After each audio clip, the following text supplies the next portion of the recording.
윤석열 정부에서 전산망이 모두 망가졌습니다. 정말 무능합니다. 경제를 다 망가뜨려서 올해 세수 부족만 약 60조입니다. 지방정부와 지방교육으로 내려가야 될 예산은 23조 원이 깎였습니다.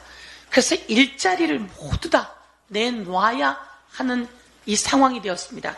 경제적으로 아주 무능한 윤석열 대통령, 그리고 윤석열 대통령은 이번에는 행정 관련해서 전산망이 모두 다 망가졌습니다.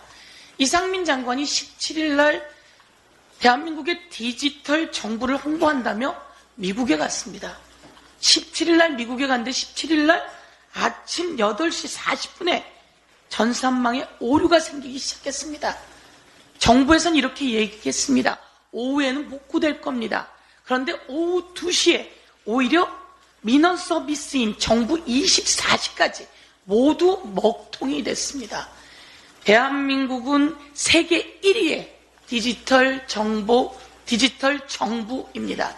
2002년 노무현 대통령 시절 디지털 정부를 만들고 세계 1위의 디지털 정부를 자랑해 왔습니다. 그런데 대통령 한 명 바뀌었는데 윤석열 대통령 되고 도대체 정부는 왜 이러는 겁니까? 대통령 눈치 보느라 할 일을 안 하는 것인지 묻지 않을 수가 없습니다. 전산망이 이렇게 먹통이 되다니요. 사람들은 전산망을 통해서 은행 신분증을 발급받으려 했습니다. 해외 출장을 가려고 했습니다. 등기소에서 자료를 띄려고 했습니다. 그리고 임금증명을 띄려고 했습니다. 그런데 아무것도 할 수가 없었습니다. 이와 관련해서 행안부는 3일이나 지난 19일 오후 돼서야 브리핑을 했습니다. 하다 무능한 윤석열 정부, 경제 무능, 민주주의 무능, 그리고 안전 무능, 여기에 이제 1등을, 세계 1등을 자랑하던 디지털 정부 무능까지 나타냈습니다. 누군가 책임져야 하는 거 아닙니까? 윤석열 대통령의 최측근 이상민 장관 책임지고 사퇴해야 되는 거 아닙니까? 그런데 이 행정망 서비스 먹통 관련해서 모든 방송이 보도를 탑으로 했습니다.